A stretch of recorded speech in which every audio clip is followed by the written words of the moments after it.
The vast meeting chamber of the Galactic Council fell silent as another holographic projection showed 3 more systems falling to the Hive Alliance. The council members, representing hundreds of peaceful worlds, watched in horror as the red markers spread across the giant star map like a disease. 15 years of war had left them tired, desperate, and out of options. Council leader Bell gripped his chair's armrests, his 4 eyes blinking rapidly in distress. The war had started when he was just a junior member, and now his once black fur had turned mostly gray. He watched as Admiral Green, their military commander, continued her grim report about their latest defeats. "We lost the Proxima defense line yesterday," the Admiral said, her hologram flickering slightly. "Our ships fought bravely, but the Hive's numbers were too great. We estimate civilian casualties in the millions." The chamber erupted in worried whispers. The Proxima line had been their strongest defense position, built up over 5 years with their most advanced technology. Its fall meant the Hive could now strike directly at the Council's core worlds. In the back of the chamber, a human stood quietly watching. James Walker wore a simple black uniform without any medals or rank insignia. He had arrived that morning as a military consultant from Earth, but most council members had ignored him. After all, what could a creature from a Deathworld possibly teach them about civilized warfare? Walker stepped forward, his heavy boots making loud sounds in the quiet chamber. The council members from low-gravity worlds flinched at each step. Even after years of contact, many still found the solid build of humans disturbing. "If I may speak," Walker said, his voice carrying across the chamber without any artificial enhancement. He didn't wait for permission. "You're all going to die if you keep fighting like this." Gasps of shock echoed through the chamber.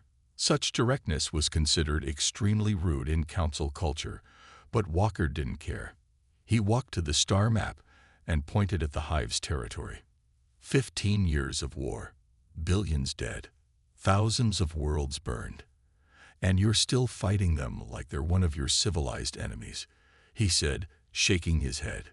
"The Hive isn't civilized. They're not even individuals. They're a biological supercomputer spread across half the galaxy." Admiral Green's hologram turned to face him. "We're well aware of the Hive's nature, Mr. Walker. We've been fighting them for—" "No," Walker cut her off. "You've been dying for 15 years. There's a difference." He walked through her hologram, making it scatter for a moment. "You fight with rules, with honor, with set formations and accepted tactics. The Hive just adapts and overwhelms. They're like the army ants back on Earth. They don't care about casualties because every dead drone feeds the survivors." The council leader leaned forward, his fur bristling. "And what would you suggest, human? Your world is considered barely civilized by our standards. Your people still fight wars among themselves." Walker smiled, and several council members moved back in their seats. Human smiles showed too many teeth for comfort. "Exactly," he said. "We fight to survive.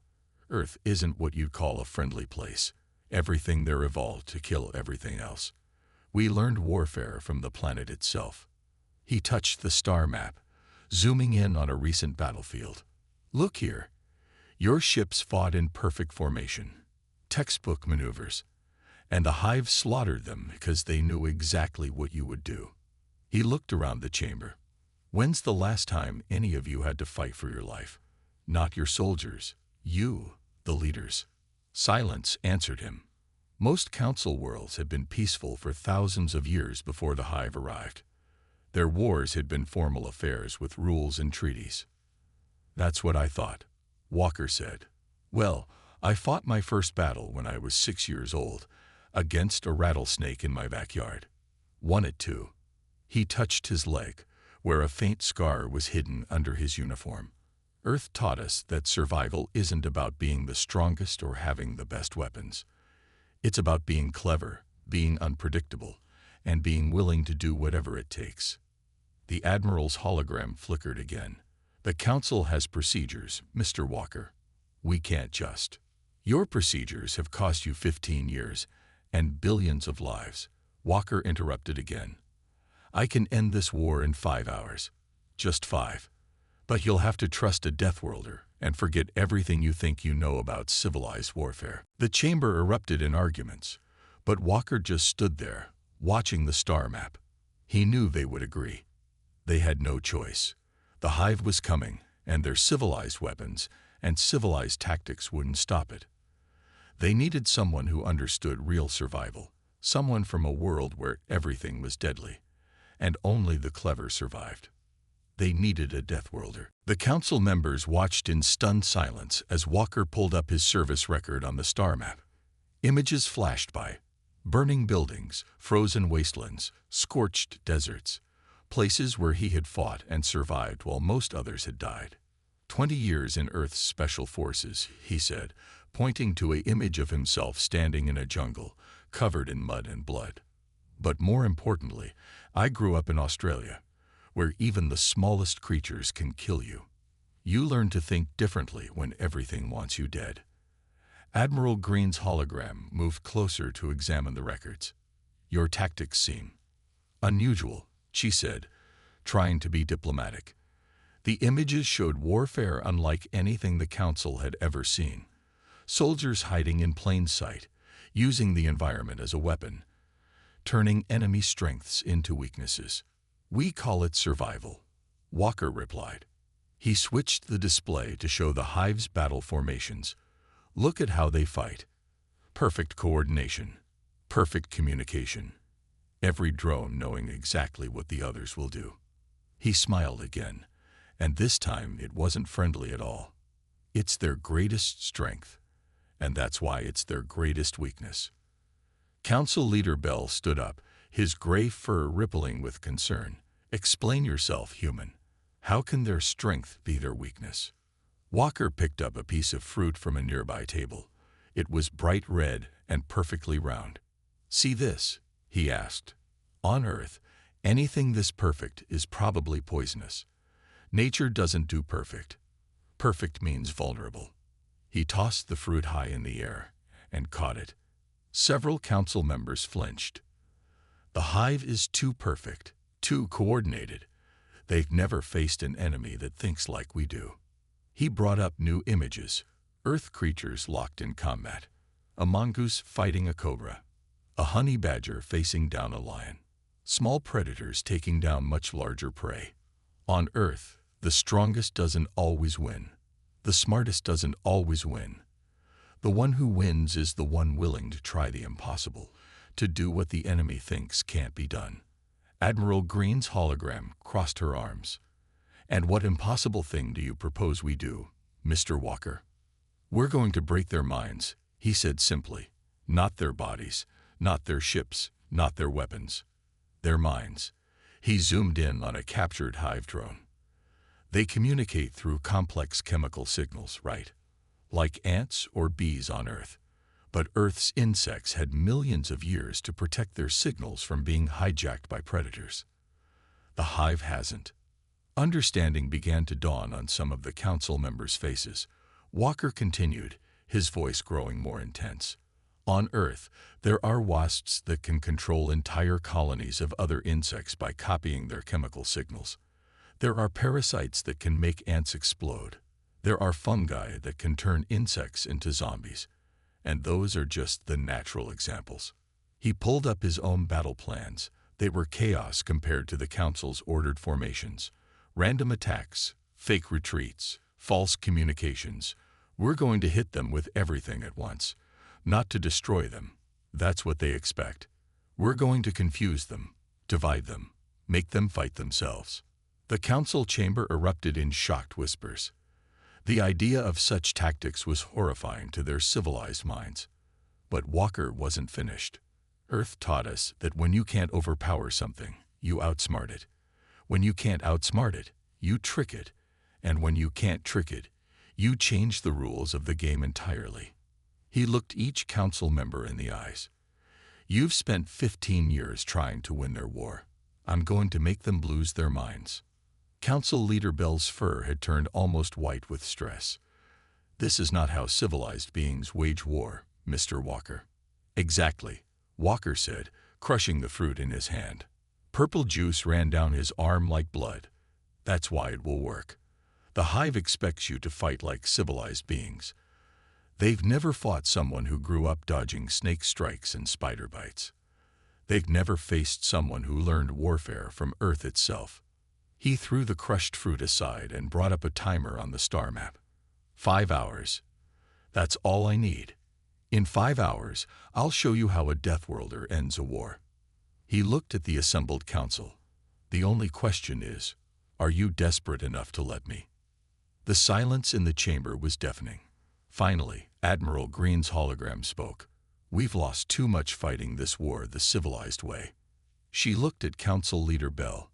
Maybe it's time we tried fighting it the Earth way. The Council Leader looked at the star map, at all the red markers showing their defeats. Then he looked at Walker, standing there with fruit juice still dripping from his hand. He saw something in the human's eyes. Not just confidence, but absolute certainty. The certainty of someone who had faced death daily and learned to win anyway.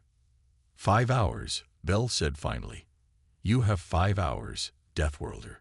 Show us how Earth fights. Walker moved through the Council's war room like a storm. Alien technicians scrambled to keep up as he reconfigured their equipment and uploaded new battle plans.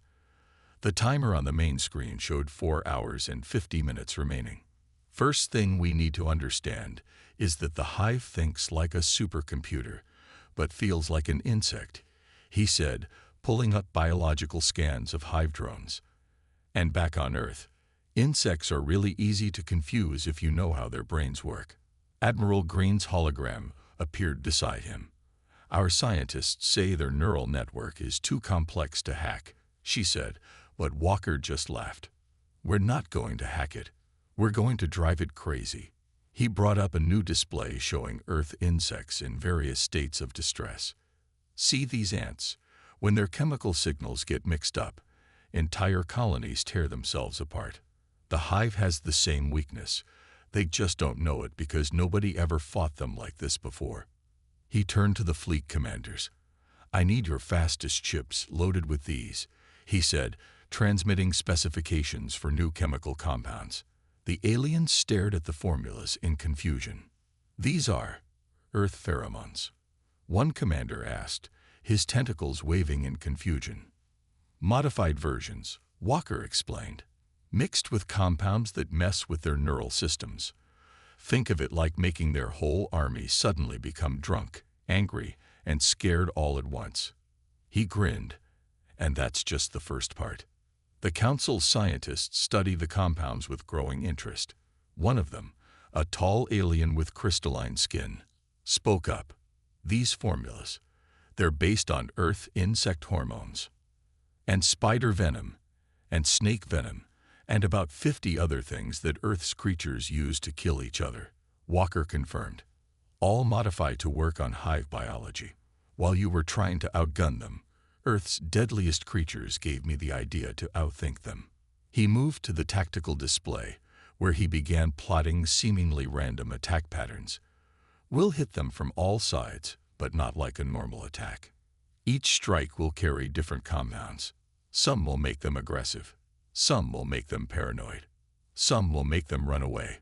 Their hive mind won't be able to handle the chaos. Admiral Green studied the attack pattern. This formation, it's completely irregular. There's no logic to it. Exactly, Walker said. Logic is predictable. The hive's greatest strength is predicting what you'll do next. So we're going to be completely unpredictable. He pointed to different fleet positions. This group will attack head-on, then run away. This group will pretend to surrender, then strike. This group will just fly in circles, shooting randomly. The council members watched in horror as he continued laying out his plan. It went against every rule of warfare they knew. It was chaotic, desperate, and completely insane.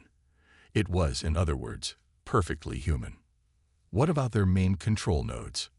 A military advisor asked. They're too heavily defended. Walker's eyes lit up. That's the beauty of it. We're not going to attack them. We're going to make the hive attack them themselves. He showed a simulation of hive ships turning on each other in confusion. Once these compounds get into their system, They won't be able to tell friend from foe. Their perfect coordination will become perfect chaos. The timer now showed 4 hours and 30 minutes. Walker looked at the assembled aliens, all watching him with a mixture of fear and hope. On Earth, the deadliest predators aren't the biggest or strongest. They're the ones that turn their prey's strengths against them. A spider doesn't try to overpower a fly. It makes the fly trap itself. He initiated the launch sequence for the first wave of ships. The hive thinks it's the perfect organism. But Earth taught us that nothing is perfect, and everything has a weakness. You just have to be willing to fight dirty to exploit it. The first ships began moving into position. Walker watched them go, his expression intense. "Time to show the galaxy how a Deathworlder fights," he said quietly. "Time to show them why everything on Earth evolved to be either deadly or very, very good at surviving deadly things." Admiral Green's hologram looked at the launch countdown, then at Walker. "May whatever gods you believe in help us," she said. Walker shook his head. "On Earth, we learned not to rely on gods," he replied. "We learned to rely on ourselves instead. And that's exactly why we'll win." The war room erupted in chaos as the first reports came in. Walker stood calmly in the center, watching multiple holographic displays at once. The timer showed 3 hours and 45 minutes remaining. "That's impossible," one of the council scientists said, checking the readings again. "The hive ships at Point Alpha are fighting each other." Walker nodded, unsurprised. "The first batch of compounds is working. Their communication network is starting to break down." He pointed to a cluster of red dots that were moving erratically. "Those ships think they're surrounded by enemies. They can't tell friend from foe anymore." Admiral Green's hologram studied the tactical display with growing amazement. "The hive's formations, they're falling apart. I've never seen anything like this. Earth spiders make their prey do the same thing," Walker said, adjusting the second wave of attacks. "Release the right chemicals, and they stop working together. Start fighting each other. Panic." He smiled as more hive ships began breaking formation. "The bigger the colony, the harder it falls." The council members watched in stunned silence as 15 years of military doctrine was turned upside down in less than an hour. Walker's ships didn't fight like proper warships at all. They darted in and out like wasps, spraying their compounds and retreating. Some played dead until hive ships got close, then exploded into clouds of mural disruptors. Others flew in spiral patterns that made no sense until you realized they were copying the dance of Earth bees, sending false signals that drove the hive's communication into chaos. "Third wave, launch now," Walker commanded. This group of ships carried something even more devastating: compounds based on parasitic fungi from Earth's rainforests. "These won't kill them," he explained to the horrified council. "They'll just make the drones stop taking orders from their control nodes. Like ants infected with cordyceps, they'll start acting on their own." The effect was immediate and dramatic.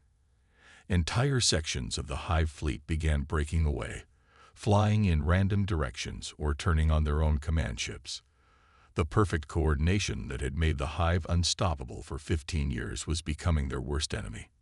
"Sir," a sensor operator called out, "we're detecting massive chemical signal disruptions throughout their fleet. Their neural network it's eating itself." Walker nodded grimly. "That's the bullet ant's venom working. Strongest pain-causing compound on Earth, modified to target their synaptic connections. They're feeling everything at once: fear, rage, confusion, pain. Their hive mind can't handle it." A new alarm sounded. The main tactical display showed a massive hive dreadnought approaching. It was bigger than anything the council had ever built, bristling with weapons that could destroy whole fleets. "They're sending in their command ship," Admiral Green said, her hologram flickering with concern. "All ships, prepare for—" "No," Walker interrupted. "Don't do anything. Just watch." The council members held their breath as the massive ship approached. But instead of attacking, it suddenly stopped. Then, to everyone's amazement, it began firing on other Hive ships. "What's happening?"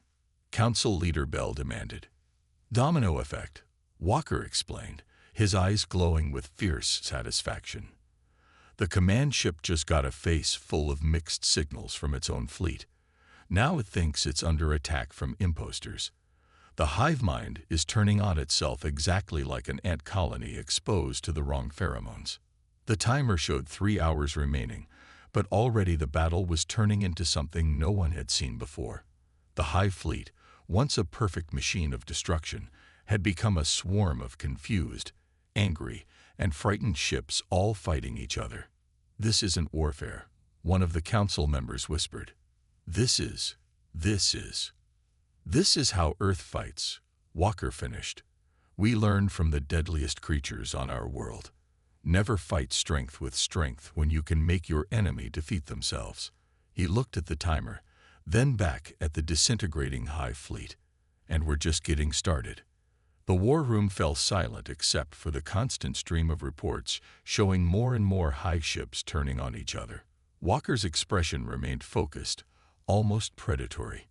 He had turned the Hive's greatest weapon, their unity, into a weakness, just like countless creatures on Earth had learned to do over millions of years of evolution. The Deathworld was teaching the galaxy a lesson it would never forget. 2 hours remained on the timer as Walker launched the next phase of his plan. The war room's displays showed hundreds of Hive ships spinning in confusion, but he knew this wasn't enough. The Hive mind was wounded, but not beaten. "Time for the knockout punch," he said, pulling up new tactical displays. "You know what the scariest thing on Earth is? Not the big predators. It's the little things you can't see coming." He transmitted new orders to the fleet. "Release the microdrones." Thousands of tiny ships, each no bigger than a human hand, emerged from the council vessels. The alien commanders watched in confusion as these seemingly harmless devices swarmed toward the Hive's command ships. "What are they going to do?" Admiral Green asked. "They're too small to cause any damage." Walker's eyes gleamed. "Ever heard of the Irukandji jellyfish? Smallest box jellyfish in Earth's oceans. Nearly invisible, but its venom." He paused as the microdrones reached their targets. "Its venom causes so much panic that people beg their doctors to kill them." The microdrones attached themselves to the hulls of Hive ships, injecting specially designed compounds directly into their living metal. Within minutes, the effects began to show. The larger Hive vessels started broadcasting panic signals, their crews experiencing terror so profound it spread through their neural network like wildfire. The compound tricks their minds into feeling what a human feels when facing a brown recluse spider, Walker explained as the council watched in amazement. "The venom doesn't kill you quickly. It makes you experience fear and pain until your own body turns against itself." On the main display, entire sectors of the Hive fleet were falling into disarray. Ships that had fought together perfectly for 15 years now fired blindly at shadows. Command vessels broadcast conflicting orders, each believing the others had been compromised. "Your weapons couldn't break their unity," Walker said, watching the chaos spread. "But Earth's creatures, they've been breaking unity for millions of years. Every ant colony, every beehive, every termite mound. They all evolved defenses against infiltration. And they all evolved ways to infiltrate each other." A massive explosion lit up the tactical display as one of the Hive's main control nodes self-destructed, its crew driven mad by the compound coursing through their ships. The shock wave disrupted nearby vessels, spreading more of the chemicals through their ranks. "Like a chain reaction," Walker said quietly. "Just like when army ants get lost and start marching in circles until they die. The stronger their connection, the faster it spreads."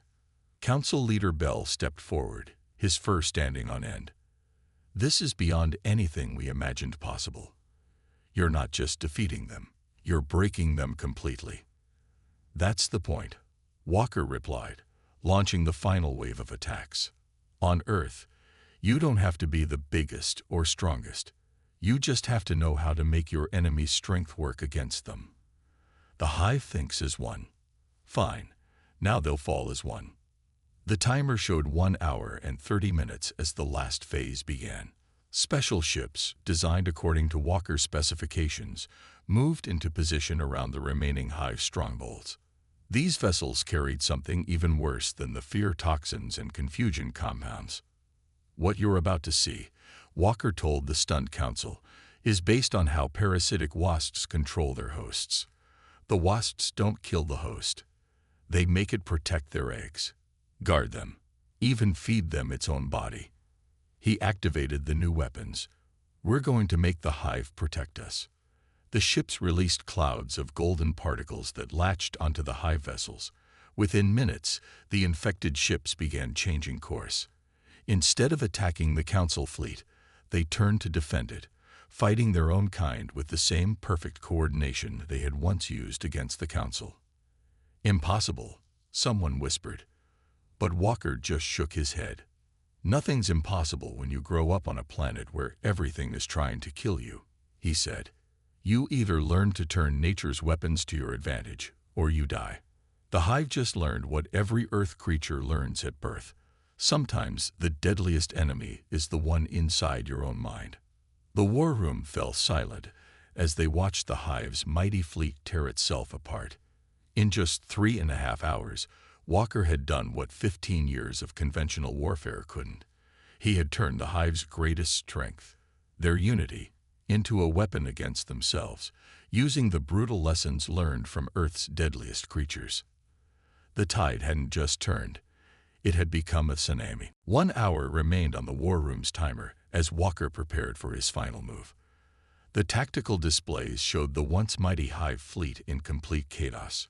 Ships fired on their own kind, fled from imaginary threats, or simply drifted in space, their crews lost in chemically induced confusion.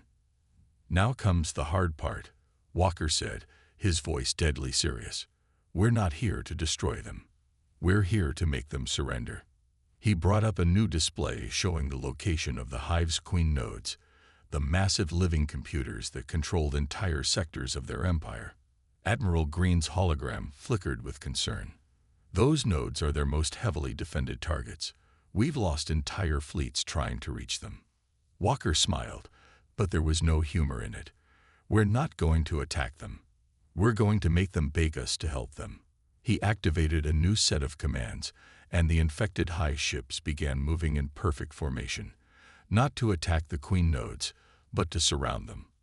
On Earth, when army ants get confused, they form what we call a death spiral, Walker explained as he worked.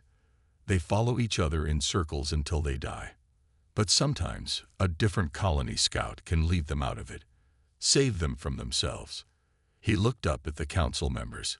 We're going to become their saviors. The war room watched in amazement as the infected ships began broadcasting new signals, not attack commands, but desperate pleas for help. The chemical compounds Walker had designed weren't just weapons anymore. They had become a lifeline. The queen nodes are feeling everything their ships feel, he said quietly.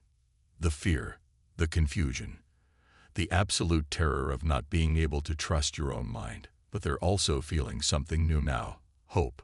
Hope that we can make it stop.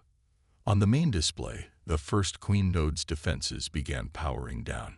Then another and another.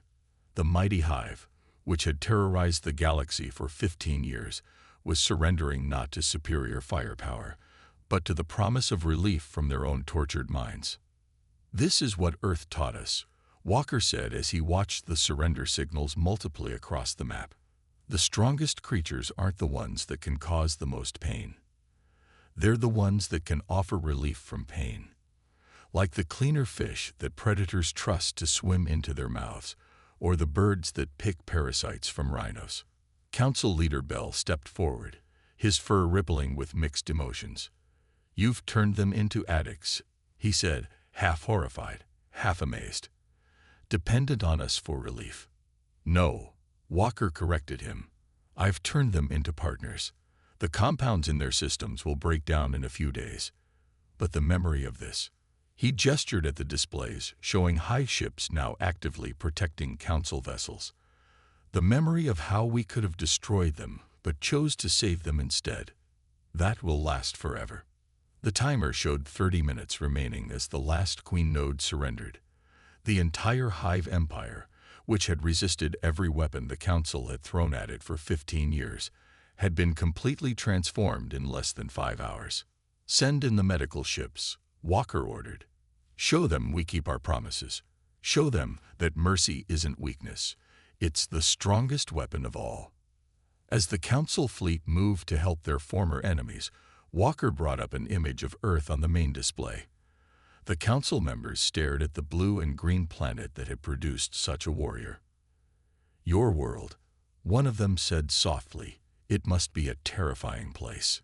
"It is," Walker agreed. "But it's also beautiful. Everything that makes us dangerous also makes us strong. We learn to survive by understanding our enemies, not just fighting them. We learn that sometimes the best way to win a war is to make your enemy into a friend." The timer ticked down its final minutes as reports flooded in from across the galaxy. The Hive was standing down everywhere, their mighty fleets now working alongside Council ships to restore order. 15 years of war had ended not with a bang, but with a lesson from Earth's deadliest creatures. "That's the real secret of being a Deathworlder," Walker said as he watched peace spread across the stars. "We don't just learn how to kill. We learn how to live, how to adapt, how to turn enemies into allies." He smiled, and this time it was genuine. And sometimes, that's the deadliest skill of all. 3 days after the war ended, Walker stood before the full Galactic Council. The Great Chamber was more crowded than ever before, with both Council members and Hive representatives sitting together. The timer that had counted down his 5 hours was still there, frozen at 0, kept as a reminder of how quickly everything had changed. "The integration is proceeding faster than expected," Walker reported, showing holographic images of Hive and Council ships working together to rebuild damaged systems. "Their neural network is adapting to positive feedback instead of combat signals. They're learning to cooperate instead of conquer." Admiral Green's hologram appeared beside him, looking more relaxed than she had in 15 years. "The Hive's knowledge of biological technology, combined with our engineering. We're achieving things neither of us could do alone." A Hive representative stepped forward. Unlike the drones they had fought, this one moved with individual purpose. Its crystalline eyes reflected the chamber's lights as it spoke.